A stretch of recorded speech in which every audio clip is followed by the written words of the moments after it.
Maranata Desbravadores, tudo bem com vocês? Maranata. Quer fazer sincronizado? Eu pensei que era... então vamos então. Maranata Desbravadores, tudo bem com vocês? Estamos aqui para mais uma classe bíblica Pathfinder 7. E o título de hoje é O que é a verdade? Opa! E como vocês já sabem, eu sou o Pata, o seu capelão. E eu sou o Gabriel, seu capelão. Saudade. Nunca é um adeus. It's been a long day without you. Você sempre estará comigo. E sempre será meu irmão.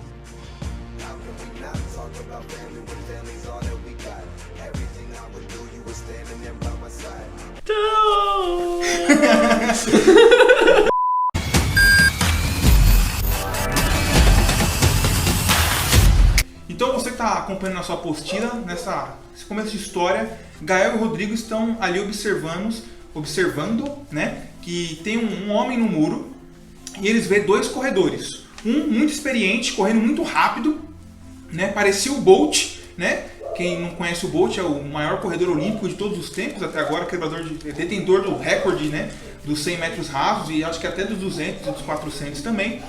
E um outro corredor também corria ali, mas não tão experiente. E ele via um homem que estava esperando uma notícia, né? E Gael pergunta para Rodrigo: que homem é esse? Né? E ES responde: esse é Davi. E os homens que estão correndo são os mensageiros da morte do seu filho, Absalão. O ES continuou contando que o corredor desengonçado saiu primeiro, mas o corredor experiente... chegou primeiro. Isso aí.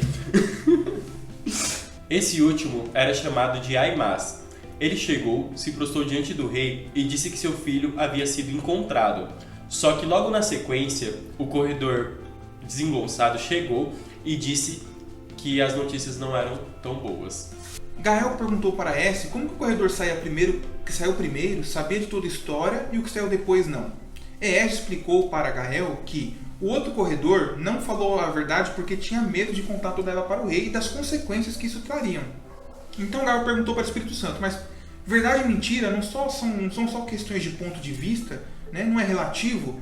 E o Espírito falou, o ES, né, falou assim para ele: não é bem assim. Então, será que a verdade é relativa? Será que depende de um ponto de vista, né? O que é verdade para mim não é verdade para você? Será que é isso mesmo? A verdade... Mas nesse mundo que a gente vive não é bem relativizado. Chama de pós-verdade, né? O que eu estou sentindo, que é aquilo que eu penso, né? Será que não existe uma verdade absoluta? São coisas que nós vamos ver agora nesses textos aqui, né? Por exemplo, a Bíblia apresenta uma verdade. O que você tem para nós aí, Griade? Vamos ver em 2 Coríntios 13:8. Bora. Porque nada podemos contra a verdade, senão em favor da própria verdade. Ou seja, aqui nós estamos vendo que existe sim uma verdade verdadeira, né? É a verdade. Verdadeira, né? Desculpa a redundância, mas que não existe esse negócio de relativização da verdade, né? O que é verdade e a gente não pode ir contra ela. Aqui já tá exatamente bem claro, né? Ou seja, o que é oposto à verdade é mentira. Existe uma verdade sim, né? Não é questão de ponto de vista, né? E o que mais podemos ver sobre a verdade? Vamos para João, capítulo 14, versículo 6. Leiam comigo. Respondeu-lhe Jesus: eu sou o caminho, a verdade e a vida. Ninguém vem ao Pai senão por mim. Outra coisa importante, né? A verdade não é só algo, digamos assim. A verdade também é personificada em uma pessoa, que é Jesus Cristo, a personificação da verdade, né? Então, a verdade, ela é algo que pode ser, digamos, que é intangível, né? Que não é uma coisa que nós possamos tocar, porém a verdade também é uma pessoa. Se tornou tangível, né? Pode se dizer, já que se personificou, ali se tornou tangível, né? Jesus Cristo. E o que mais nós temos na Bíblia sobre a verdade, Eliade? Vamos ver em João 17:17. Diz assim: santificai-vos na verdade, a tua palavra é a verdade. Ou seja, aqui nós podemos ver de forma clara que a palavra de Deus é a verdade, né? Qualquer coisa fora disso é mentira. Exatamente. Então a verdade, né, ela não pode ser mudada, né? Nada pode contra a verdade. Ela é uma pessoa, Jesus Cristo, e também ela foi deixada escrita por Deus para nós, né? A palavra de Deus é a verdade, né? E, por fim, sobre conceitos de verdade, né, nós podemos ver mais um em 1 Timóteo, capítulo 2, versículo 4. Vamos dar uma olhadinha. O qual deseja que todos os homens sejam salvos e cheguem ao pleno conhecimento da verdade. Outro ponto interessante, que além da verdade ser tudo isso que nós já falamos, ela leva o homem, o pleno conhecimento da verdade leva o homem a ser salvo, a salvação, né? Ou seja, a verdade nos leva a Cristo. A verdade nos leva à Bíblia, que são os caminhos para a salvação. O que a Bíblia diz sobre a expressão tudo é relativo? Vamos ver? Onde que está? Em Mateus, capítulo 5, versículo 37. Seja, porém, a tua palavra sim, sim, não, não. O que disto passar vem do maligno. Eita, ou seja, a minha palavra está no maligno. Eu sou muito esse tipo de pessoa, que a pessoa fala, tá bom, não tá bom, mas eu falo, tá bom. Sou muito assim, mas aqui nós podemos ver que não sigam o meu exemplo, gente. Não, mas Você tem que- brincadeiras à parte. Brincadeiras à parte, a gente sempre tem que, como cristãos, a gente tem que ter esse negócio. Até como um cidadão mesmo, a gente tem que ter esse negócio de sempre falar sim e não para as coisas. Saber principalmente falar não. Porque falar sim é muito fácil, mas falar não para as coisas e falar sim e não. Ter uma palavra objetiva, né? Não ter esse negócio de relativo, sim, é não, não é. Você tem que ter firmeza. Sim. Exatamente. Tipo, o que é pecado para uma pessoa, mas para outra não é. Então, isso aqui é errado, mas depende. Isso não existe. O errado é errado, o certo é o certo, né? Tá vendo? É claro que nós devemos saber interpretar situações, características, mas quando a gente começa a ficar tentando dar volta na verdade, a gente na verdade está procurando desculpas para os nossos pecados. E isso é muito perigoso. É verdade. Alguns dizem que não há verdade nenhuma. Uns dizem que ela é relativa, né? Outros dizem que não há verdade, né? Não existe isso de verdade, é um conceito inventado, né?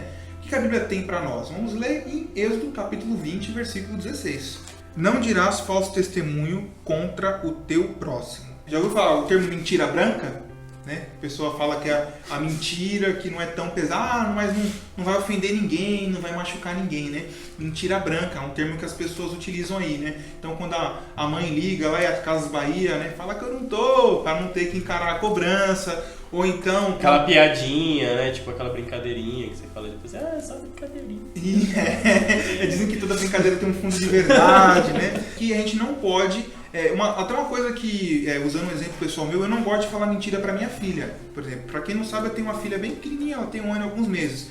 E às vezes os pais, eles mentem para os filhos umas coisas bestas, né? E eu não gosto nem... Tipo assim, na volta eu compro. Uma vida traumatizada por isso. Eu já ouvi bastante na volta eu compro. Mas, por exemplo, uma das coisas que eu não vou querer fazer com ela, tipo, tá chorando porque quer alguma coisa. E eu vou mentir pra ela pra que ela cale a boca, né? É bem isso mesmo. Né? Pra que ela pare de chorar e fale, não, na volta a gente compra. Não, eu vou sentar com ela e explicar, ó, não posso comprar, ou então eu posso, mas não vou te dar porque você não merece, ou por qualquer motivo. Mas ser honesto, isso em si vai ensinar ela a ser sempre honesta. Quando essas pequenas mentirinhas, né, que nós vamos contando, vai fazer que nós nos acostumemos com a mentira, né? E isso é muito danoso, né? Então, mesmo mentiras pequenas ou mentiras brancas, como são ditas por aí, não podemos contá-las, né? Isso não entra, não está no nosso contexto. Um cristão tem que ser, como diz lá, a gente leu lá, sim, sim, não, não. Então, o homem do saco vai te pegar se você não se comportar, se você não comer tudo, sei lá, você vai ficar doente. São mentirinhas que a gente conta para as crianças, né? E isso é um pouco danoso, porque a criança se acostuma com a mentira, porque ela cresce, né? Ela vai saber que pode tomar leite com manga, né? E que não morre. Como assim? Exatamente. E aí ela vai ver, nossa, meu pai e minha mãe mentiam para mim. Eram pequenas coisinhas, eram coisas que não eram tão prejudiciais, mas faz com que nós tornemos a mentira um hábito. Bem, como nós vimos aqui, Eliade, né? A Bíblia, ela é a verdade. Jesus Cristo é a verdade, né? Então, falando tanto de verdade, será que existe uma igreja que prega a verdade? Né? Pode ser que exista, né? E se existe essa igreja, né? Onde que nós vamos encontrar as características dessa igreja? É isso que nós vamos ver no livro de Efésios 2, 19 e 20. Assim já não sois estrangeiros e peregrinos, mas concidadãos dos santos, e sois da família de Deus, edificados sobre o fundamento dos apóstolos e profetas, sendo ele mesmo Cristo Jesus a pedra angular. Ou seja, nós podemos ver aqui que a igreja verdadeira, ela é fundamentada nos princípios que Jesus Cristo deixou aqui pra gente. Ou seja, as leis que Jesus Cristo, na verdade, não deixou, mas reforçou, né? Exatamente. Veio aqui e reforçou. Tanto porque quando Cristo ensinava, ele ensinava a confiar na Bíblia, né? A lei, né? E os profetas, era o que ele usava. Que eles só estavam equivocados na forma como eles estavam seguindo, mas que a palavra realmente era verdadeira. Ele veio para dar uma corrigida ali na forma que eles estavam seguindo, né? As escrituras. Exatamente. Então a característica da igreja verdadeira é uma igreja que é fundada na palavra dos apóstolos e de Jesus Cristo. Uma igreja que segue a Bíblia. Outra característica nós vamos ler lá no livro de Atos, capítulo 16, versículo 30. Depois, trazendo-os para fora, disse: Senhores, que devo fazer para que seja salvo? Responderam-lhe: Crê no Senhor Jesus e serás salvo, tu e tua casa. Ou seja, uma característica da igreja verdadeira é que ela prega que a salvação é de graça. Ou seja, o que eu preciso fazer para ser salvo? Crer em Cristo Jesus e seremos salvos. Essa é. Então, salvação pela fé. Mais outra característica de uma igreja verdadeira. Pera, mas eu não tenho que pagar para ter meu terreno no céu? Não. Se você encontrar alguém vendendo terreno no céu, faz igual Jesus. Vira a banquinha dele de baixo para cima, porque aquilo ali é coisa ruim. Outra característica que nós podemos ver aqui em João 14, do 1 ao 3. Não se turbe o vosso coração, credes em Deus, credes também em mim. Na casa de meu pai há muitas moradas. Se assim não fora, eu vou-lo teria dito, pois vou preparar-vos lugar.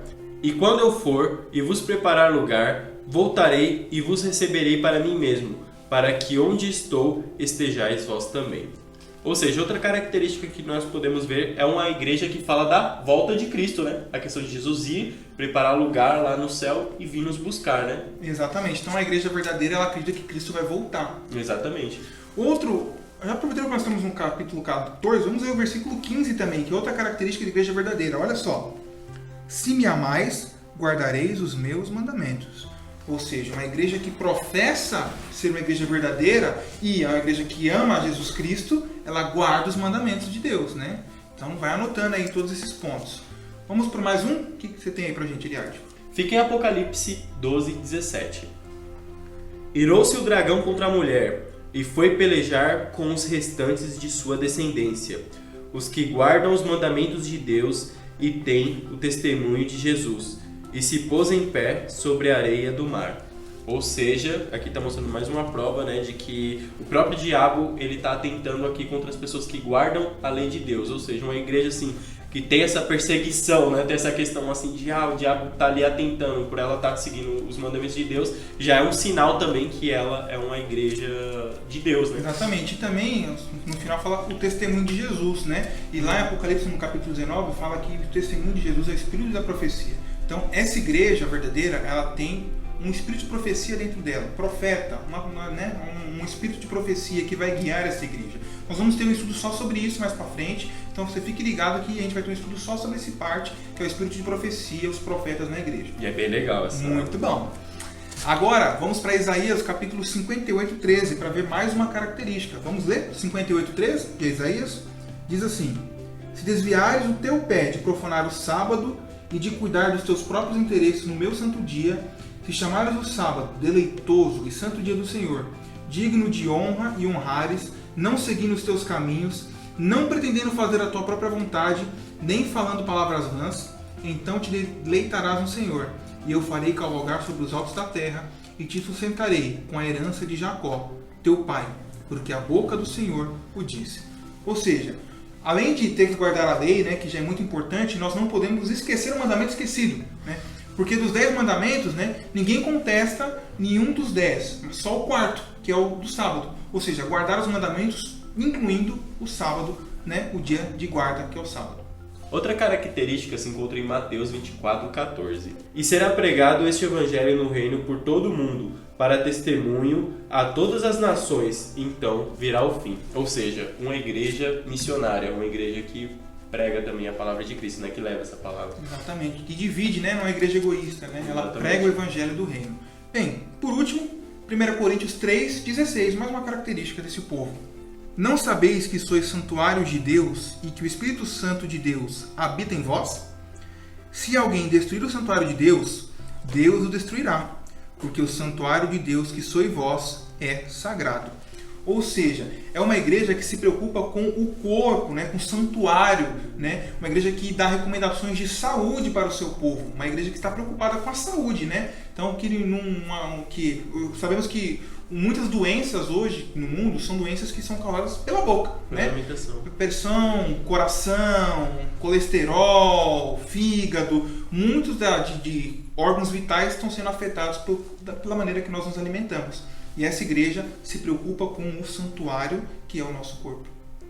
Que interessante. Então, veja bem, reúna todas as características que nós damos aí para você e veja que igreja é a igreja. Vou falar só algumas. Que guarda os mandamentos de Deus, que tem o testemunho de Jesus, que é o Espírito de profecia, igreja que se preocupa com o corpo, uma igreja que guarda o sábado, uma igreja que prega a volta de Jesus Cristo, uma igreja que prega o evangelho, né, de maneira geral.